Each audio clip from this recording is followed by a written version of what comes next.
Assalamualaikum warahmatullahi wabarakatuh. Selamat pagi teman-teman semuanya. Perkenalkan, kami dari kelompok 5 dan pada hari ini kami berkesempatan untuk menjelaskan materi mengenai perumusan teori akuntansi dengan pendekatan regulatoris. Namun, sebelum kami menjelaskan mengenai materi tersebut, izinkan kami dari kelompok 5 untuk memperkenalkan anggota dari kelompok kami.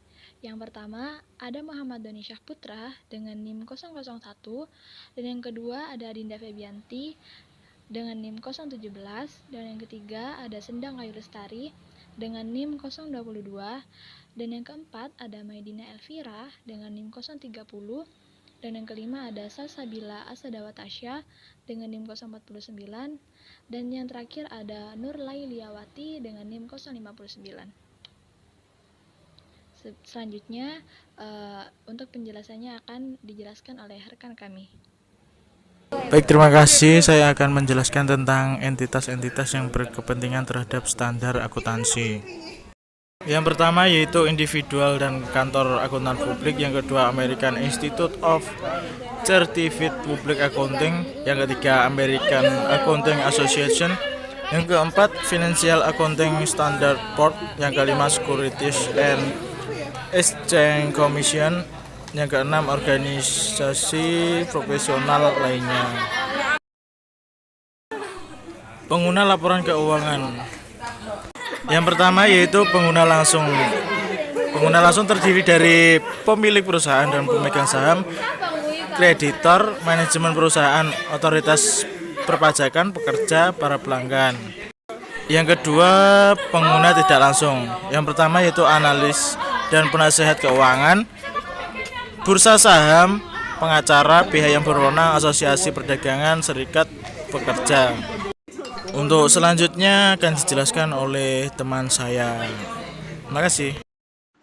Baik, di sini saya akan menjelaskan mengenai legitimasi proses penerapan standar. Mengenal teori legitimasi.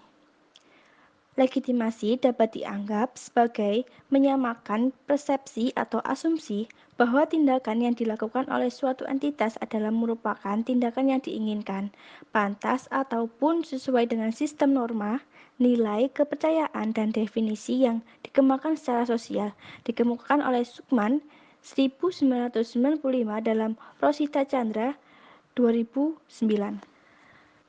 Mengenal teori legitimasi. Legitimasi dapat dianggap sebagai menyamakan persepsi atau asumsi bahwa tindakan yang dilakukan oleh suatu entitas adalah merupakan tindakan yang diinginkan, pantas ataupun sesuai dengan sistem norma, nilai, kepercayaan, dan definisi yang dikembangkan secara sosial, dikemukakan oleh Sukman 1995 dalam Rosita Chandra 2009. Lalu, materi subbab berikutnya yaitu mengenai legitimasi proses penetapan standar. Perlu diketahui bahwa legitimasi proses penetapan standar ini dibagi menjadi dua, yaitu prognosis pesimistis dan yang kedua yaitu prognosis optimistik. Untuk penjelasan prognosis pesimistis, izinkan saya untuk menjelaskan mengenai apa sih prognosis pesimistis itu. Prognosis pesimistis pada dasarnya adalah legitimasi mengenai penyusunan standar yang kadang dihubungkan dengan kemampuannya untuk menghasilkan sistem akuntansi optimal, yaitu sistem yang dimana keuntungan yang diharapkan oleh pemakai strategi keputusan optimal dapat lebih besar atau paling tidak sama dengan keuntungan yang diperoleh dari sistem alternatif lain. Implikasinya adalah tidak ada alternatif penyajian laporan keuangan yang didasarkan pada aturan akuntansi lain yang dapat menyajikan manfaat yang lebih baik. Pendapat mengenai kemungkinan tercapainya sistem akuntansi yang optimal ini dicetuskan oleh penggunaan teorema ketidakmungkinan oleh Dembski, yang pada akhirnya ia mengemukakan pandangan bahwa yang pertama, proses penyusunan standar akuntansi harus memuaskan agar dapat dikatakan sah. Lalu yang kedua, tidak ada sekumpulan standar yang selalu mencari alternatif-alternatif baru yang sesuai dengan keinginan dan keyakinan atau kepercayaan. Lalu, prognosis pesimistik ini diperluas untuk menunjukkan yang pertama, bahwa pemilihan alternatif laporan keuangan pada akhirnya memerlukan pertukaran antara keuntungan seseorang di satu sisi dengan sisi yang lainnya.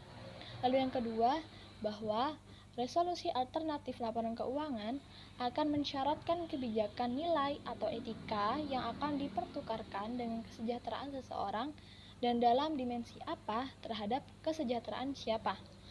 Lalu, prognosis pesimistik ini menyimpulkan bahwa usaha-usaha untuk menggunakan standar tampaknya tidak akan memberikan hasil dan prinsip-prinsip akuntansi yang optimal tidak akan diperoleh. Lalu kita beralih pada proses penetapan standar yang kedua, yaitu mengenai prognosis optimistik. Prognosis optimistik ini didasarkan pada paradoks Arrow. Paradoks Arrow mendapat tantangan, terutama asumsi-asumsinya yang mengatakan yang pertama, bahwa definisi Arrow mengenai fungsi kesejahteraan sosial mengharuskan pilihan-pilihan sosial menjadi transitif. Dan yang kedua, bahwa persyaratan Arrow mengenai kebebasan atau alternatif-alternatif yang tidak relevan memiliki kegunaan yang patut untuk dipertanyakan. Lalu beberapa pendapat dari para ahli yang lain berpendapat seperti ini. Yang pertama ada Cushing. Cushing memberikan prognosis optimistik tentang tanggung jawab prinsip akuntansi yang optimal dengan catatan bahwa asumsi dari para pengguna heterogen dan asumsi-asumsi yang mendasarinya ditinggalkan. Lalu yang kedua adalah pendapat dari Bromwich. Bromwich menawarkan prognosis optimistik tentang kemungkinan standar-standar akuntansi yang bersifat parsial, yaitu standar-standar untuk satu atau lebih masalah akuntansi yang menjadikannya terisolasi dari standar atau masalah akuntansi lainnya. Lalu yang ketiga ada Chamber nih. Chamber memilih untuk meninggalkan ilmu ekonomi yang dipaparkan oleh Dembski yang bersifat tidak mungkin. Maka dari itu, Chamber mengajukan suatu ilmu yang mengasumsikan adanya norma atau standar yang berlaku pada situasi tertentu. Norma di sini adalah informasi yang mewakili arus uang maupun nilai moneter dari aset serta jumlah arus utang lain setiap waktu. Bila norma tidak tersedia, Chamber menyarankan agar menggunakan alternatif lain yang dapat menyajikan pengukuran dengan nilai yang mendekati.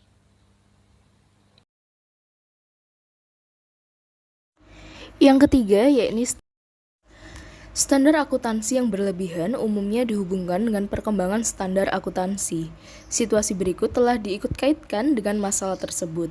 Yang pertama, yaitu standar yang terlalu banyak dan detail. Tidak ada standar yang tegas yang membuat pemilihan aplikasi menjadi sulit. Yang kedua, yaitu pengungkapan yang berlebihan atau pengukuran yang rumit atau kedua-duanya. Perlu waktu bertahun-tahun untuk tumbuh dan berkembang hingga sampai pada tahap menjadi masalah yang serius. Beberapa faktor yang berkontribusi. Yang pertama, yaitu mengenai berbagai pertanyaan mengenai apa yang sebaiknya diungkapkan dan yang tidak diungkapkan. Sehingga para akuntan mengeluarkan standar yang lebih banyak sehingga kecil kemungkinan mendapatkan celah-celah pertanyaan. Yang kedua, yaitu untuk melindungi kepentingan publik dan membantu para investor. Yang ketiga, yaitu keinginan untuk memuaskan pengguna yang menuntut dibuatnya pengungkapan yang lebih kecil.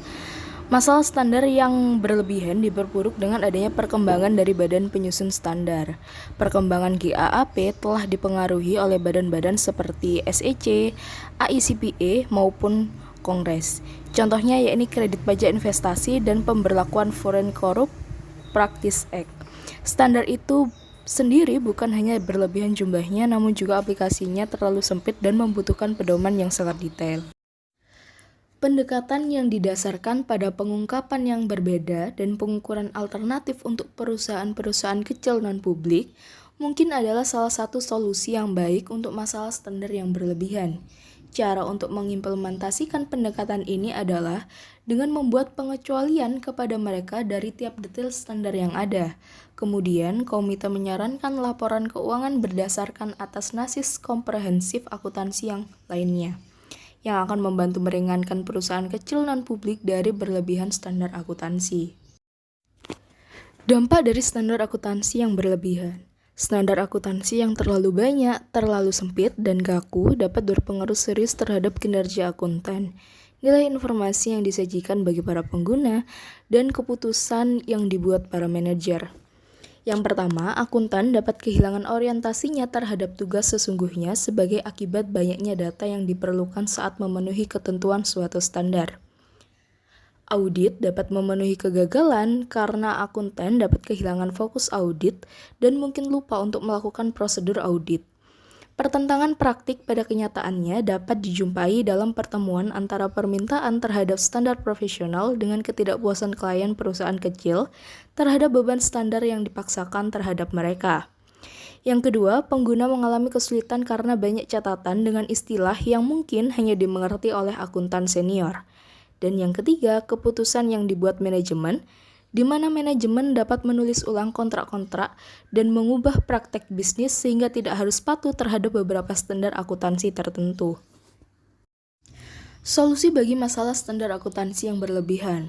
Berbagai kelompok yang berkepentingan mengusulkan solusi-solusinya untuk masalah akuntansi yang berlebihan ini. Special Committee on Accounting Standard dari EICPA mengevaluasi kemungkinan pendekatan berikut ini untuk menangani standar akuntansi yang berlebihan. 1. Tidak ada perubahan. 2. Perubahan dari konsep yang ada saat ini dari satu kumpulan GAAP yang berlaku untuk semua perusahaan bisnis menjadi 2 kelompok GAAP. Sehingga menciptakan satu kumpulan GAAP yang terpisah bagi entitas-entitas tertentu seperti perusahaan-perusahaan non-publik yang kecil. 3. Perubahan dalam GAAP untuk menyederhanakan aplikasinya terhadap seluruh perusahaan bisnis. 4. Membuat pengungkapan yang berbeda dan alternatif-alternatif pengukuran. 5. Perubahan dalam standar CPA untuk pelaporan-laporan keuangan. Yang keenam, satu alternatif GAAP sebagai dasar pilihan dalam menyajikan laporan keuangan. Di dalam situasi pasar yang tidak sempurna dan tidak lengkap, permintaan akan akuntansi dan regulasi akuntansi memberikan usulan bahwa pengungkapan akuntansi dan kontrak-kontrak yang berdasarkan atas akuntansi adalah merupakan cara yang efektif dalam mengatasi ketidaksempurnaan pasar. Pengungkapan akuntansi dan kontrak berdasarkan atas akuntansi ini adalah hasil dari suatu pilihan dalam akuntansi. Sebuah pilihan yang dimaksudkan untuk mempengaruhi output dari sistem akuntansi dengan cara tertentu. 3 kategori sasaran atau motivasi dari dilakukannya pilihan dalam akuntansi dapat ditentukan sebagai berikut. Pertama, pembuatan kontrak. Karena adanya biaya-biaya keagenan dan tidak adanya pasar yang lengkap, maka digunakan kontrak yang bergantung kepada negara yang seringkali dipengaruhi oleh pilihan-pilihan akuntansi. Kategori ini diberi istilah perspektif pembuatan kontrak yang efektif. Sebagai contoh, meskipun perjanjian-perjanjian menurut kontrak, seperti perjanjian kompensasi eksekutif dan perjanjian ulang dapat dilakukan untuk mempengaruhi biaya-biaya keagenan, pilihan akuntansi ex post mungkin dapat digunakan untuk meningkatkan kompensasi atau untuk menghindari pelanggaran perjanjian. Kedua, pemberian harga atas aktiva. Karena informasi yang asimetris, pilihan dalam akuntansi dapat digunakan untuk mempengaruhi harga-harga aktiva, baik melalui orang dalam yang mengetahui masalah ini dan membocorkan informasi sampai kepada orang yang kurang mengetahui mengenai masalah perputaran, besaran, dan resiko dari arus kas di masa depan, atau melalui manajer-manajer yang memiliki kepentingan pribadi dan percaya bahwa pendapatan yang lebih tinggi akan mengarah kepada peningkatan harga saham. Ketiga, mempengaruhi pihak-pihak eksternal. Pilihan akuntansi dapat digunakan untuk mempengaruhi pihak-pihak eksternal di samping pemilik asli dan potensial dari perusahaan, seperti Internal Revenue Service, regulator, pemerintah, pemasok, para pesaing, dan negosiator serikat buruh. Strategi penetapan standar bagi negara-negara berkembang. 1. Pendekatan evolusioner. Pendekatan evolusioner terdiri dari atas suatu pendekatan isolasionis yang dimana negara berkembang berakuntansinya sendiri tanpa gangguan atau pengaruh dari luar. 2. Pengembangan melalui transfer teknologi informasi. Pengembangan transfer teknologi dapat diakibatkan oleh operasi dan aktivitas dari kantor akuntansi internasional, perusahaan-perusahaan multinasional, dan para akademisi yang bekerja di negara-negara berkembang atau berbagai perjanjian-perjanjian internasional dan kesepakatan kerjasama yang meminta dilakukannya pertukaran informasi dan teknologi. 3. Penerapan standar akuntansi internasional. Penggunaan standar akuntansi internasional adalah strategi yang juga tersedia bagi negara-negara berkembang, yaitu bergabung dengan International Accounting Standard Committee atau disingkat IAFC atau badan standar internasional lainnya. 4. Strategi situasional. Strategi situasional adalah pengembangan standar akuntansi yang didasarkan atas analisis dari prinsip-prinsip dan praktek akuntansi di negara-negara maju terhadap latar belakang dari investasi yang mendasari. Sekian materi yang dapat kami sampaikan. Semoga materi yang kami sampaikan dapat bermanfaat kepada kalian. Terima kasih.